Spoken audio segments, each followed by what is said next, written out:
তালাকের কথাটা শুনলে না আমার বুকের ভিতরটা মোচড় দিয়া উঠে।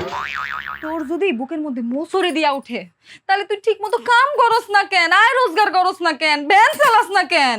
বউ বউ তুমি মাথাটা ঠান্ডা রাখো, আমি আর রোজগার করুম। কবে করবি? আমি মরলে?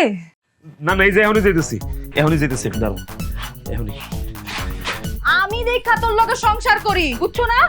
অন্য কোন মাইয়া হইলে তোর মতো বাদাম মারে রুটিন করে 3 বেলা ঝাড়া দেয়া পিটাইতো। একটা দিন আমার দেরি হয়।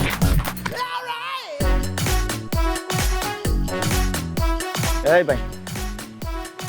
ভাই 5টা আলুর বস্তা আছে, একটু খাল পাড়ে নিয়ে দিয়ে আসেন। না রে ভাই, আলুর বস্তা না, আপনি কেন আমারে কন 5টা স্বর্ণের বস্তাও দিয়ে আসেন। দিতে পারুম না ভাই, অন ঘুমামু যান। ফ্যানের উপরে জিমাইতেছেন, রাত্রে ঘুমান নাই? ঘুমাইছি, কিন্তু সকালের ঘুমটা হয় নাই। বউয়ের ক্যাট কেটে নিতে ঘুমটা ভেঙে গেছে। আপনার বউ কি ডাইনি টাইপের নাকি? না রে ভাই, সমস্যা আমার মধ্যেই। আমি সপ্তাহে 7 দিনের মধ্যে 2 দিন হইছে গাড়ি চালাই, 5 দিন গায়ে হাওয়া লাগায় বেড়াই। যা কামাই তার চেয়ে বেশি খরচ করি, এর লিগে আমার বউ আমার সহ্য করতে পারে না। দোষটা আমারই।